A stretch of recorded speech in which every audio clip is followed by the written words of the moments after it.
Saya dengan Sadrat Seswadi sebagai kuasa hukum dan penasehat hukum dari Lesti Kejora. Perlu kami jelaskan juga bahwa cover ataupun upload itu tidak dilakukan oleh Lesti Kejora dan tim. Bahwa barang bukti itu yang dia miliki itu kan dapat dari download YouTube sama rilis digital. Ini belum bisa menjadi alat bukti. Pada kesempatan ini kami juga sangat menyayangkan kepada Saudara Yoni Dores, asistennya dan kuasa hukum yang menyebutkan Lesti Kejora tidak tahu diri, tidak beradab, pelaku pembajakan dan kata-kata lainnya yang sangat tidak pantas. Halo guys, kembali lagi di channel FKR Project. Nah, kali ini kita bakal ngebahas kasus yang lagi rame, yaitu akhirnya kita selama ini nungguin kayak Lesti Kejora ini buka suara gitu ya. Nggak hanya dari pihak Yoni Dores sampai diundang ke TV segala macem, tapi Lesti Kejora sampai saat ini bungkam gitu ya. Nah, akhirnya ini dari sisi pengacara Lesti Kejora itu buka suara. Wah, menarik nih. Gimana sih perkembangan kasusnya tentang Lesti Kejora ini? Saya juga belum dengerin sampai habis, mari kita dengerin bareng-bareng. Buat teman-teman yang baru mampir, jangan lupa guys diklik dulu tombol subscribe-nya. Udah klik tombol subscribe, saya ucapin banyak-banyak terima kasih. Jangan lupa juga lakukan like, comment, share, dan aktifin tombol loncengnya. Karena kenapa? Karena gosip gak pernah mati, drama gak pernah habis. Sebelum itu nonton video ini dulu. Oke teman-teman, jadi kali ini kita punya produk dari brand Semar Nusantara. Ini adalah brand yang menjual emas, dan kalian juga bakal namanya dapet sertifikat kalau emas ini asli nih. Tapi buat teman-teman yang nggak cukup punya banyak duit, karena harga emas itu sekarang udah hampir 1,8 ya, 1 gramnya aja. Nah, ini ada 0,1 gram ya, jadi kecil banget, jadi lebih murah nih. Nah, teman-teman bisa langsung aja check out ini gelang. Nah, cara makainya kayak gini juga nih, saya pakein. Linknya ada di deskripsi. Ini sertifikat yang saya dapat dari Semar Nusantara ya. Kalau mau beli langsung aja, linknya ada di deskripsi. Check out sekarang juga. Let's go.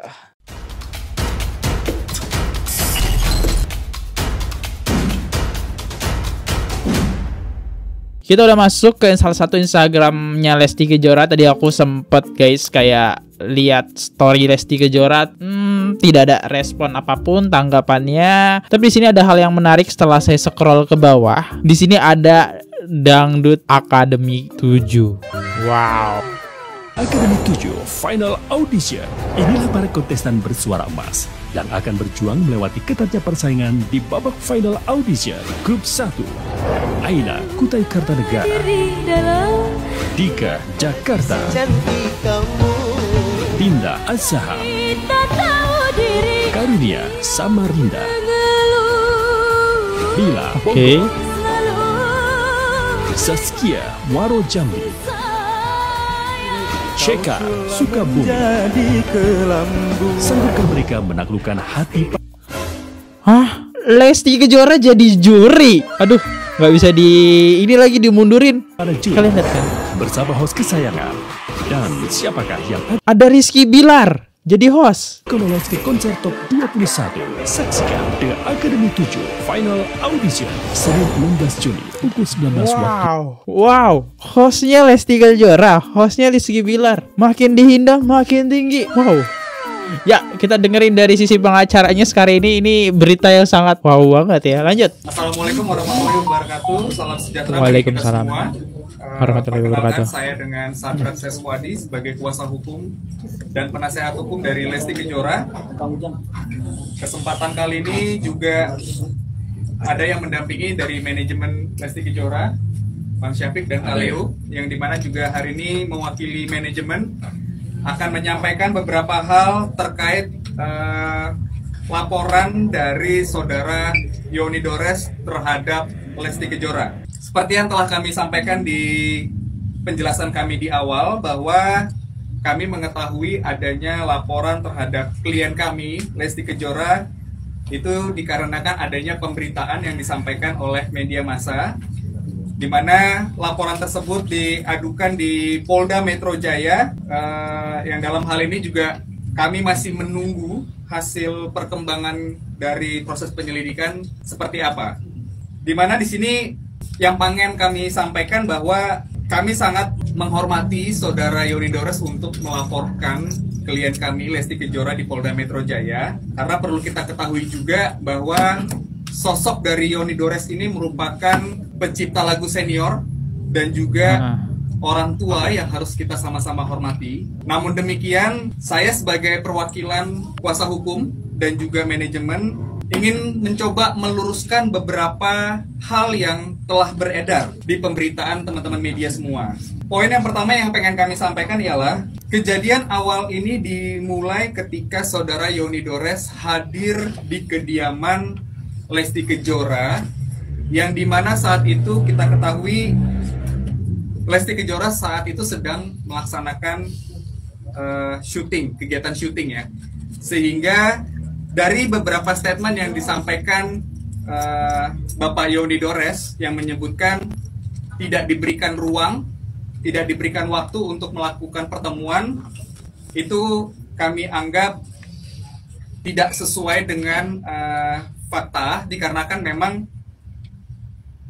Lesti Kejora saat itu sedang melakukan kegiatan syuting. Itu yang pertama.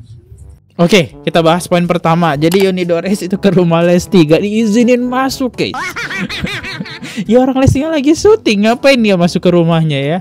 Oke, ini dari sisi pengacara. Kemudian yang kedua, bahwa pihak Yoni Dores telah mengirimkan somasi sebanyak 3 kali, namun pada faktanya hanya diterima 1 kali, yang dimana somasi tersebut dilayangkan pada tanggal 1 Maret 2025 dan telah direspon oleh manajemen pada tanggal 6 Maret 2025 dan telah diterima oleh perwakilan dari kantor kuasa dari Yoni Dores pada tanggal 11 Maret 2025. Ini merupakan surat balasan atau tanggapan dari manajemen, dan ini merupakan tanda terima yang sudah disampaikan juga ya. Ini beberapa fakta-fakta ya yang kami coba luruskan. Di sini telah terdapat tanda terima yang diterima oleh yang bersangkutan langsung.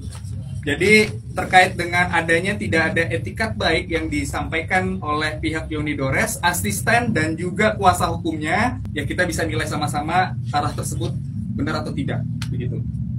Kemudian terkait dengan pernyataan dari Bapak Yoni Dores, mungkin dari teman-teman sekalian juga tahu, yang menyebutkan tidak mengetahui manajemen dan juga siapa manajer dari seorang Lesti Kejora.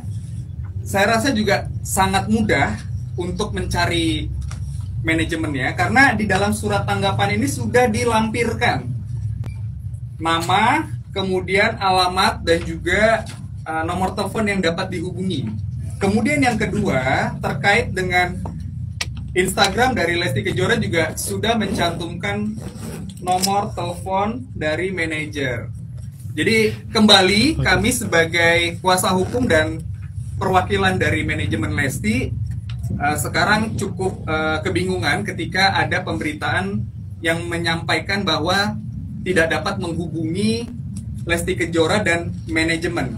Kemudian terkait dengan persoalan yang menyebutkan bahwa adanya uploadan yang dimana diduga melanggar Undang-Undang Hak Cipta, perlu kami jelaskan juga bahwa cover ataupun upload itu tidak dilakukan oleh Lesti Kejora dan tim. Sehingga hal tersebut cukup membuat dan memframing klien kami seolah-olah terlihat seperti melakukan tindak kesalahan ya dengan mengupload tersebut. Karena dari 13 alat bukti yang disampaikan oleh saudara Yoni Dores telah kami kaji dan pelajari, tidak ada satupun uploadan yang dilakukan oleh Lesti Kejora dan tim dan manajemen yang mana dituduhkan telah melanggar Undang-Undang Hak Cipta. Pada kesempatan ini kami juga sangat menyayangkan kepada saudara Yoni Dores, asistennya, dan kuasa hukum. Oke, sebelum kita masuk ke asisten yang ditunggu-tunggu dan kuasa hukumnya, berarti yang berbaju hijau sama baju abu-abu nih ya. Ini apakah bisa masuk ke pencemaran nama baik ya? Karena kan sudah keluar-keluar gitu ya dengan memframing seakan-akan Lesti jelek gitu ya. Oke. Yang menyebutkan Lesti Kejora tidak tahu diri, tidak diri, beradab, pelaku pembajakan, dan kata-kata lainnya yang sangat tidak pantas. Seharusnya Bapak Yoni Dores beserta tim tidak perlu menyampaikan perkataan seperti itu. Karena bagaimanapun juga proses penyelidikan masih berjalan, Dan mungkin ini sebagai pesan agar kedepannya untuk tidak dilakukan kembali hal-hal tersebut. Karena bagaimanapun kata demi kata yang disampaikan itu semua terekam di pemberitaan. Jadi mungkin kalau kuasa hukum atau praktisi hukum udah tahu ya arah statement saya hari ini menyampaikan hal itu apa. Tapi pada intinya saya selaku kuasa hukum dan perwakilan manajemen sangat menyayangkan adanya ucapan-ucapan dan perkataan seperti itu. Dilaporin nggak sih? Kemudian poin terakhir yang pengen kami sampaikan bahwa hingga saat ini kami masih menunggu proses penyelidikan yang dilakukan oleh Polda Metro Jaya yang dimana nanti akan mengagendakan Lesti pemanggilan yang dimana kami juga sampai dengan hari ini belum mengetahui kapan akan dilaksanakannya pemanggilan tersebut. Pada intinya yang pengen kami sampaikan, ketika pun ada pemanggilan tersebut, kami akan kooperatif untuk mengikuti setiap proses yang berjalan. Mbak baju hijau pasti gelisah nih. Ya, berarti Mbak baju hijau ini di sini itu bisa aja dia dilaporkan atas pencemaran nama baik karena kan dia ngomongnya lewat media ya. Dan kalau masalah mereka pengen menghubungi Lesti nggak bisa kan, Lesti artis ya. Dia kan punya manajemen. Terus dijelasin tuh di manajemen, di situ ada tuh di Instagram Lesti. Yang salah siapa? Jadi kekurangan informasi. Dan di sini ditegaskan juga sama pengacaranya, intinya Lesti itu nggak pernah mengupload tuh. Ya, yang upload kan orang lain. Terus kenapa juga Lesti dijelek-jelekin di sini? Ya udah, kita lanjut ke komentar netizen kita. Pasti pada sebel nih. Baju hijau ganti warna. Jadi apa? Jadi apa? Jadi kuning ya. Saya kira berita ini sudah tenggelam, ternyata masih diproses. Good job Lesti Kejora. Sama, saya kira udah gitu, dibiarkan aja ya. Saya kira gitu. Ternyata baru tanggapin sekarang. Lama ya nanggapinnya ya. Oke, nih, yang jelas yang bikin rumit tuh si baju hijau sama si baju putih. Si baju putih kan ngomporin si hijau ini. Dua orang ini ya. Biang keladi. Kasus ini makin besar nih ya. Ya, dalam kasus Lesti ini saya hanya melihat perspektif hukum ya. Saya tidak berpihak ke siapapun. Tentu dasar kajian saya ini berdasarkan sumber penciptanya langsung di beberapa media. Ada dua hal yang menarik ya, yang sulit untuk bertujuan kemana sebenarnya. Di satu sisi kan beliau ini mengatakan tidak mempermasalahkan royalti atau keuangan ke Lesti. Bahkan maaf kata sempat menyebut haram baginya. Tapi di sisi lain, kenapa dia menerapkan pasal 113 junto pasal 9? Bukankah itu permasalahan hak ekonomi, royalti yang dipermasalahkan? Jadi kalau netizen beranggapan bahwa ini dalam tanda kutip seolah-olah sedang membangun personal branding dengan sensasional memanfaatkan satu popularitas seseorang, ya mungkin patut iya ya. Kenapa? Pertama, sempat juga kuasa hukumnya, bukan kuasa hukumnya ya, berbicara bahwa barang bukti itu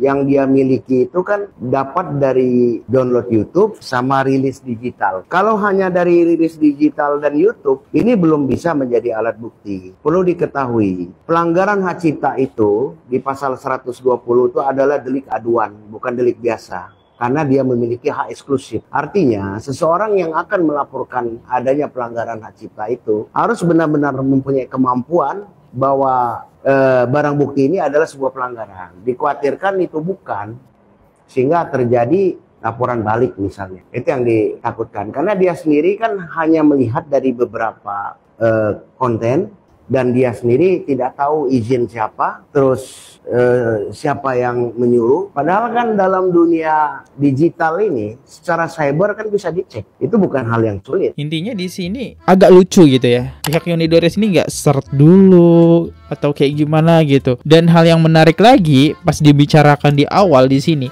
pasal yang dituntutkan sama si Yoni Dores ke Lesti kan pasal royalty ya. Mana nih royalty-nya? Bahkan pengacaranya Yoni Dores itu bilang tuntutannya tuh sampai 2 miliar. Masalah uang kan 2 miliar kan berarti. Sedangkan tiba-tiba Yoni Dores muncul ke media, enggak kok, saya nggak masalahin royalty, saya mau tahu izinnya aja gitu doang. Aneh kan? Ya udahlah ya. Lanjut kepada yang terhormat Ibu ini baju hijau. Sudah-sudahlah Bu, nggak usah berkoar-koar kesana kemari lagi ya. Kenapa coba? Ya, kenapa tuh? Yang dilaporin aja sekarang aktivitasnya padat banget. Selain ngurus 2 anaknya, sekarang Lesti Kejora juga bakal menjadi juri The Academy ke-7. Jadi ya udahlah, Gak usah lagi berkoar-koar kesana kemari gitu kan ya. Kenapa? Yang berkoar itu banyak kesana kemari itu adalah ya ibu baju hijau, ya kan, sebagai apa nama asisten, ya. Bentar enggak? Aku perhatikan di mana-mana podcast itu pasti aku liatin ibu baju hijau lagi, pokoknya dipenuhi sama baju hijau. Wes bu, nggak usah klarifikasi kesana kemari lagi ya. Wes pening, kasihan. Aku ngeliatnya juga ya, dihujat satu orang Indonesia. Perkataan yang emang nggak pantas sih ke Lesti ya. Yang harusnya nggak boleh sampai situ, kata pengacara Lesti pun bilang kayak gitu ya. Aduh, ya udah, ini sebenarnya semuanya salah paham. Ya kita bisa lihat inti dari permasalahannya adalah Yoni Dores itu kurang research lagi. Yang upload siapa, yang ngontenin siapa. Ya udahlah, saya undur dulu. Kalau salah kata mohon dimaafkan. Semoga masalah ini cepat selesai. Sampai jumpa di next video. See you. Goodbye. Bye bye. Subscribe. Oke guys, subscribe channel FKR Project. Jangan lupa kalian subscribe channelnya FKR Project. Subscribe channel FKR Project. Hai guys, jangan lupa untuk subscribe FKR Project.